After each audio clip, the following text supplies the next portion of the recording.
Assalamu alaikum everyone. Today the topic of our discussion is emotions.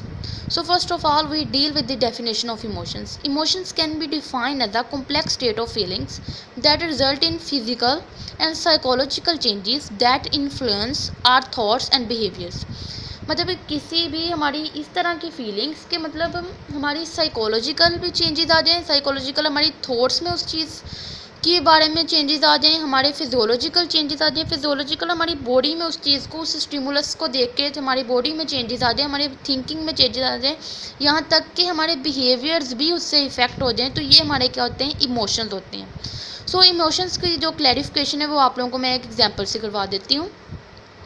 Let's suppose that मतलब कि हमने एक snack देख लिया है, ठीक है, तो स्नैक हमने देख लिया, उसके बाद अब क्या होगा कि हमारी फिजियोलॉजिकल चेंजेस ये होंगे, हमें स्वेट आ जाएगा, हमारा ब्रीथिंग रेट, हमारा हार्ट रेट इंक्रीज़ हो जाएगा। और साइकोलॉजिकल चेंजेस ये होंगे, हमारा माइंड उस चीज़ से डेंजरस फील करे, हमारे माइंड में ये थिंकिंग डेवलप हो जाएगी कि ये चीज़ जो है ये डेंजरस है, ठीक है, ये हमें इफ़ेक्ट करेगी, मतलब कि इसका नेगेटिव ही होगा इफ़ेक्ट। नेगेटिव इफ़ेक्ट इस तरह होगा कि हमने पहले इस तरह देखा होगा कि स्नेक ने किसी पर्सन को काटा होगा तो उसकी डेथ हो गई होगी, तो हमारे माइंड में ये थिंकिंग डेवलप हो गई है कि स्नेक जो है इसके डेंजरस ही होता है, कि हमें इसकी तरफ मूव नहीं करना चाहिए, हमें इससे अवे मूव करना चाहिए। तो इस सारे सिस्टम की वजह से जब हमारे फिजियोलॉजिकल हमारे साइकोलॉजिकल चेंजेस आ रहे हैं, देन फिर हमारे अंदर एक इमोशन क्रिएट होगा, और वो कौन सा इमोशन क्रिएट होगा, वो फियर का इमोशन क्रिएट होगा, बिकॉज हम स्नेक की तरफ नहीं जाएंगे, हम स्नेक से दूर भागेंगे और हमें उस चीज़ से डर लगेगा, तो ये हमारे अंदर फियर का इमोशन क्रिएट हो गया। इसी तरह अगर हमें कोई सरप्राइज़ कोई मतलब चीज़ हमने एक्सपेक्ट ना की और हमें वो मिल जाए, तो हमारा एक्साइटमेंट का इमोशन हमारे अंदर जनरेट हो जाता है। और बाज़ अवत होता है हम किसी चीज़ को देख के इतना हैप्पी होते हैं, तो वो हमारे अंदर उस टाइम पे कौन सा इमोशन जनरेट होता है, हैप्पीनेस का। ओके, सो मतलब कि इस तरह हमारे अंदर इमोशंस सारे जनरेट होते हैं। इमोशंस दो तरह होते हैं, सिंपली है कि जिस तरह हर चीज़ के दो पहलू होते हैं, इसी तरह इमोशंस भी दो तरह के होते हैं, पॉजिटिव इमोशंस और नेगेटिव इमोशंस। पॉजिटिव इमोशंस में हमारी जॉयनेस होगी, हमारी हैप्पीनेस होगी, हमारी एक्साइटमेंट होगी, और नेगेटिव इमोशंस में हमारी शेमफुलनेस होगी, हमारे सोरोज हो गए, हमारा अपसेट होना हो गया, मतलब कि नेगेटिव चीज़ें, हमारा फियरफुल होना हो गया किसी भी चीज़ के बारे में, ठीक है, ये दो तरह के इमोशंस होते हैं। So now we move toward the next topic, that is components of emotion. There are three main components of emotion. First one is subjective, second one is physiological, third one is behavioral response. So first one is subjective. Subjective इस तरह कि अगर हम किसी stimulus को देखते हैं तो हो सकता है कि हमारा उसकी तरफ रिस्पॉन्स उस टाइम पे और हो, लेकिन उसी टाइम पे किसी और पर्सन का उसके लिए रिस्पॉन्स कोई और हो, मतलब कि एक स्टिमुलस पे हर पर्सन का रिस्पॉन्स जो होगा वो डिफरेंट होगा, इसको हम क्या कहेंगे, subjective response. Then the second one physiological. Physiological ये हो गया कि हम किसी भी स्टिमुलस को देख के हमारी बॉडी में चेंजेस और आ रहे हैं, किसी और की पर्सन की बॉडी में चेंजेस और आ रहे हैं, मतलब स्नेक को देख के हम डर रहे हैं, हमें फियर का इमोशन हमारी बॉडी में जनरेट हो रहा है, और किसी की बॉडी में हैप्पीनेस का इमोशन जनरेट हो रहा है, मतलब कोई खुश हो रहा है उसको देख के। सो ये इस तरह फिजियोलॉजिकल रिस्पॉन्स होगा, शो कि बॉडी में फिजियोलॉजिकली चेंजेस आएंगे। देन बिहेवियर रिस्पॉन्स इस तरह कि हम लोग नेक्स्ट टाइम उसको अगर देखेंगे तो हमारे बिहेवियर में ये चीज़ ऐड हो चुकी होगी कि नेक्स्ट टाइम जब भी हम स्नेक को देखेंगे हम उससे दूर भागेंगे, ठीक है, और इन रिटर्न दूसरा पर्सन जो उसे देख के खुश होता है वो उसकी तरफ मूव करना शुरू कर देगा, ठीक है। तो ये तीन बहुत मेन कंपोनेंट्स हैं इमोशंस के। इन्हीं तीन मेन कंपोनेंट्स को मद्देनज़र रखते हुए इमोशंस पे थ्योरी भी दी गई, ठीक है। So now we move toward the next topic, that is theories of emotion. Theories of emotion मतलब कि तीन बेसिक बहुत इंपॉर्टेंट थ्योरीज थी जो इमोशन पे दी गई थी। फर्स्ट थ्योरी जो थी वो जेम्स लैंग थ्योरी थी, second one is Cannon Bard theory, and the third one is Schachter Singer theory. So first of all we deal with the first theory, that is James Lange theory. James Lange theory was first time given in 1880s, ठीक है। सबसे पहले 1880s में ये theory दी गई थी और दो साइंटिस्ट ने दी थी, दो साइकोलॉजिस्ट ने दी थी। फर्स्ट जो था वो William James and the second Carl Lang.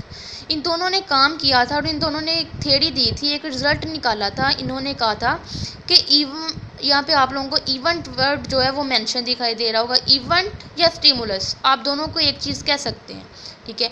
और एरोजल मैंने आप लोगों को स्टार्टिंग में नहीं बताया, ठीक है। सो मैं इस कॉन्सेप्ट को इधर क्लियर करूँगी बिकॉज ये कॉन्सेप्ट है इधर। अगर मैं आपको स्टार्टिंग में बता देती तो आप लोगों के माइंड में एक कन्फ्यूजन क्रिएट हो जाती, कॉन्सेप्ट क्लियर होने के बजाय कॉन्सेप्ट बिगड़ जाता। अच्छा, तो इरोजल ये होता है कि किसी भी चीज़ को देख के हमारी बॉडी के अंदर जो चेंजेस आ रहे होते हैं वो बेसिकली ये इरोजल होता है। और इंटरप्रिटेशन का वर्ड भी आप लोगों को नज़र आ रहा होगा। इंटरप्रिटेशन ये कि किसी भी चीज़ को देख के हमारे माइंड के अंदर उस चीज़ के बारे में क्या मतलब कि एक सिचुएशन, एक स्टिग्मा क्रिएट हो जाता है, उसको हम इंटरप्रिटेशन कहते हैं। और इमोशन तो आपको पता ही है कि इन सब चीज़ों के होने के बाद जो एक चीज़ हमारे अंदर जनरेट होगी, जैसे हैप्पीनेस, सोरोनेस और जॉयनेस, फियरफुल सिचुएशन, शेमफुलनेस, ये हमारा इमोशन है। So okay, James Lange theory जो थी, सबसे पहले इनमें ये कहा था, हमने स्टार्टिंग से ही स्नेक की एग्जांपल को देखा है, तो मैं इन तीनों थ्योरीज में भी स्नेक की एग्जांपल के साथ ही आप लोगों को अंडरस्टैंडिंग करवाऊंगी, बिकॉज अगर हम किसी डिफरेंट एग्जांपल को चूज़ करेंगे तो मे भी इतनी अच्छी अंडरस्टैंडिंग ना हो सके। सो फर्स्ट ऑफ ऑल हम लोग देख लेते हैं कि जेम्स लैंग इन्होंने ये कहा था कि हमने स्टिमुलस तो देख लिया, स्नेक को हमने देख लिया, अब उन्होंने कहा जब हम स्नेक को देख लेंगे तो उसके बाद फिर पहले हमारी बॉडी के अंदर चेंजेस आएंगे, यानी कि हमें स्वेट रिलीज़ होगा, उसके बाद जो होगा हमारा हार्ट रेट इंक्रीज़ होगा, ब्रीथिंग रेट इंक्रीज़ होगा, ठीक है। ये हो के देन उसके बाद हमारे माइंड में उस चीज़ के बारे में थिंकिंग बनेगी कि हाँ स्नेक अच्छी चीज़ है, स्नेक बुरी चीज़ है, स्नेक जो है इससे हमें नुकसान पहुंच सकता है, क्या ये डेंजरस है या डेंजरस नहीं है, ये चीज़ हमारे माइंड में बाद में जनरेट होगी। और उसके बाद हमारे अंदर फियर का इमोशन जनरेट होगा कि पहले स्टिमुलस, ठीक है, आएगा, स्टिमुलस को देख के हमारे बॉडी के अंदर इरोजल होगी, फिजियोलॉजिकल इरोजल होगी, बॉडी के अंदर चेंजेस आएंगे, देन इंटरप्रिटेशन होगी कि माइंड उस चीज़ के बारे में जजमेंट करेगा कि इधर it is bad, it is good, it is dangerous, it is not dangerous, then the emotion will be generate. Firstly इन लोगों ने थ्योरी दी थी, तो इनकी थ्योरी बहुत स्टार्टिंग में तो बहुत एक्सेप्टेबल थी, बिकॉज और किसी ने थ्योरी नहीं दी थी इमोशन पे, लेकिन जैसे जैसे और थ्योरीज आती गई तो इनकी थ्योरीज में बहुत से जो थी वो डिफ़ॉल्ट्स मिले, ठीक है। सो ये इन्होंने ये कहा था कि एक स्टिमुलस को देखेंगे, पहले फिजियोलॉजिकल इरोजल होगा, फिर इंटरप्रिटेशन होगी, यानी कि माइंड उस चीज़ के बारे में थिंकिंग बनाएगा, फिर इमोशंस जो होगा वो जनरेट होंगे, ठीक है, मतलब सेपरेट हर चीज़ होगी। उसके बाद कैनन बार्ड ने थ्योरी दी। कैनन बार्ड जो थे ये भी दो साइंटिस्ट थे, दो साइकोलॉजिस्ट थे, इन्होंने भी दो पर्सन से इसमें भी, एक कैनन और एक बार्ड, ठीक है। इन्होंने 1920 में थ्योरी दी थी। इन्होंने ये कहा था कि इवेंट वही सेम स्टिमुलस ही है इधर भी। उन्होंने कहा कि हम लोग मतलब ठीक है हमने स्टिमुलस यानी कि हमने स्नेक को देख लिया है, उन्होंने कहा अब ये नहीं होगा कि हम लोग पहले हमारी बॉडीली चेंजेस आएंगे, मतलब बॉडी में रिजल होगी, फिर हमें इंटरप्रिटेशन होगी। उन्होंने कहा था ऐसे नहीं होगा, सेपरेट कभी भी नहीं होगा। जैसे ही हमने स्नेक को देख लिया है तो उसके फ़ौरन बाद जो होगा हमें फिजियोलॉजिकल इरोजल के साथ साथ हमें इंटरप्रिटेशन भी स्टार्ट हो जाएगी हमारी बॉडी में। मतलब कि फिजियोलॉजिकल, जैसे ही पहले उन्होंने कहा कि हमने स्टिमुलस देख लिया है, अब फिजियोलॉजिकल इरोजल के हमारा sympathetic nervous system working start हो गई है, हमें स्वेट आ रहा है, हमारा ब्रीथिंग रेट, हमारा हार्ट रेट इंक्रीज़ कर रहा है। उसी तरह उन्होंने कहा कि हमें सेकेंडली इंटरप्रिटेशन भी हमारी स्टार्ट हो जाएगी कि हमारा सेरिब्रल कॉर्टेक्स जो होगा वो भी वर्किंग स्टार्ट कर देगा, वो देखने लग जाएगा कि हाँ भी अगर हमारी बॉडी में ये चेंजेस आ रहे हैं, ये क्यों आ रहे हैं। वो हमारी बॉडी की, हमारे माइंड के अंदर जो चीज़ें स्टोर्ड होंगी पहले से, पुरानी मेमोरीज, उनके साथ डील करना स्टार्ट करेगा कि क्या ये चीज़ पहले हमने देखी है, जो मतलब कि पहले हमने स्नेक को देखा था, जो हमारी बॉडी के अंदर चेंजेस आ रहे हैं, इस चीज़ को देखा जाएगा। मतलब एट अ टाइम जब हमने स्टिमुलस देख लिया है उसी टाइम पे हमारी बॉडी के अंदर फिजियोलॉजिकल इरोजल भी होगा, सिंपैथेटिक नर्वस सिस्टम भी वर्किंग स्टार्ट कर देगा, उसी टाइम पे सेरिब्रल कॉर्टेक्स भी अपनी वर्किंग स्टार्ट कर देगा, देखना शुरू कर देगा कि हमारी बॉडी के अंदर ये चेंजेस क्यों आ रहे हैं, ठीक है।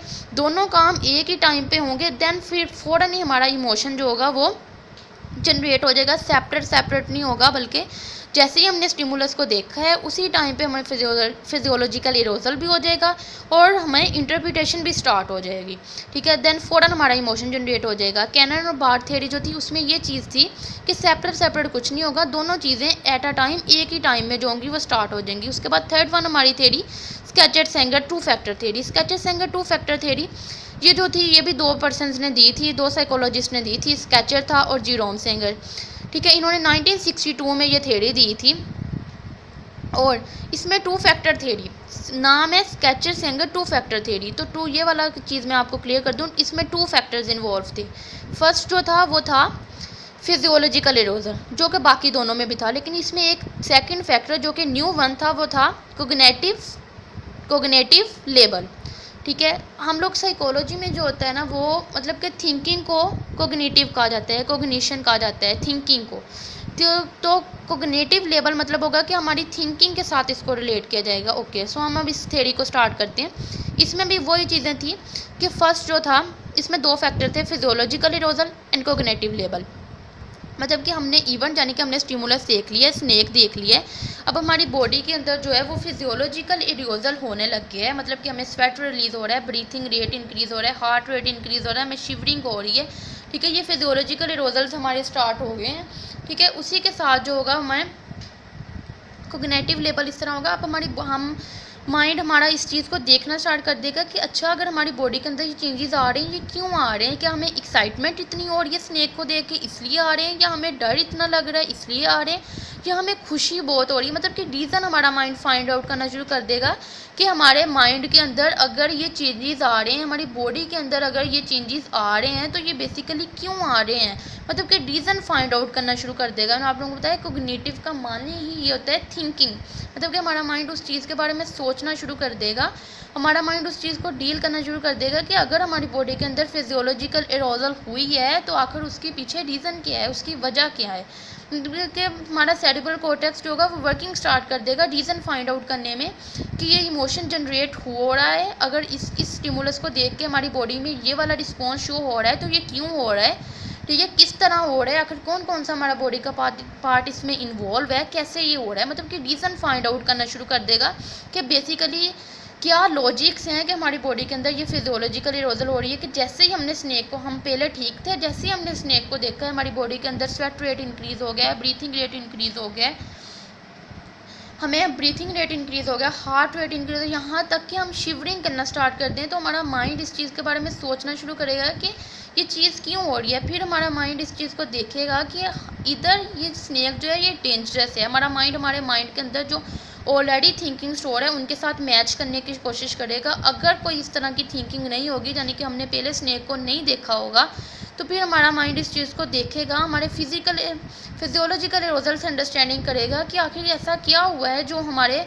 मतलब कि रीज़न फाइंड आउट करने की कोशिश करेगा कि हमारे बॉडी के अंदर ये चेंजेस आखिर आ क्यों रही हैं। ठीक है, देन फिजियोलॉजिकल इरोजल के बाद हमारा माइंड उस चीज़ के बारे में रीज़न फाइंड करेगा कि ये चीज़ हो क्यों रही है, आखिर हमारे बॉडी में ये चेंजेस आ क्यों रहे हैं। ठीक है, स्नेक को देखते ही हम डर क्यों रहे हैं। फिर जो होगा फिर इमोशन जनरेट होगा, फ़ौरन इमोशन जनरेट नहीं हो जाएगा। उसने कहा जैसे कि जेम लैग ने कहा कि पहले स्टिमुलस देखेंगे, फिर फिजियोलॉजिकल इरोजल होगी, फिर इंटरप्रिटेशन होगी और फिर इमोशन जनरेट होगा।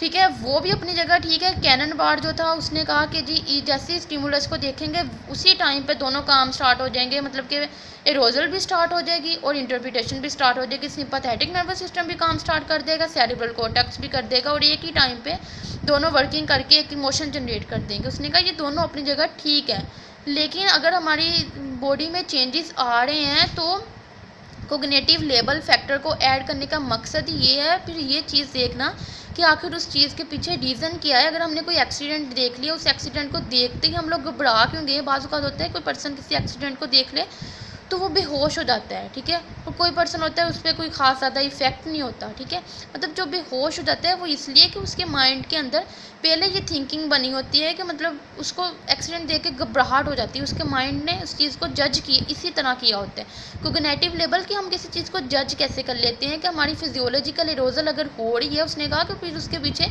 रीज़न भी तो फाइंड करें ना कि आखिर ये क्यों हो रही है। तो फिर रीज़न ये फाइंड आउट होती है कि जो स्नेक है वो डेंजरस है। उस पर्सन ने देखा था कि स्नेक ने किसी को बाइट किया था तो उसकी डेथ हो गई थी, तो इस वजह से जो था उसकी बॉडी में ये चेंजेस आना शुरू हो गए। अब रीज़न मिल गई ना हमें, मतलब कि इसने इस स्केचर सेंगर थ्योरी में ये था कि पहले ठीक है बॉडी में चेंजेस आ गए हैं, ठीक है, लेकिन अब उसके पीछे रीज़न भी फाइंड की जाए आखिर बॉडी के अंदर ये चेंजेस क्यों आ रहे हैं, देन फिर एक इमोशन जनरेट होगा। ये 3 थेरीज थी। स्केचर सेंगर थ्योरी जो थी ये बहुत ज़्यादा मतलब कि एक्सेप्टेबल हुई थी बाद में, लेकिन जेम्स लैंग और कैनन बार्ड थ्योरी जो थी ये भी अपनी जगह इंपॉर्टेंट थी, लेकिन मोस्ट इंपॉर्टेंट जो थी वो स्केचर सेंगर 2 फैक्टर थ्योरी जो थी बहुत इंपॉर्टेंट थी, और ये अपने 2 फैक्टर्स की वजह से थी, एक फिजियोलॉजिकल इरोजल और दूसरा कोग्निटिव लेवल। सो ये था हमारा आज का topic. If anyone have any question then write them in comment box, so I try to answer them. Okay, thanks.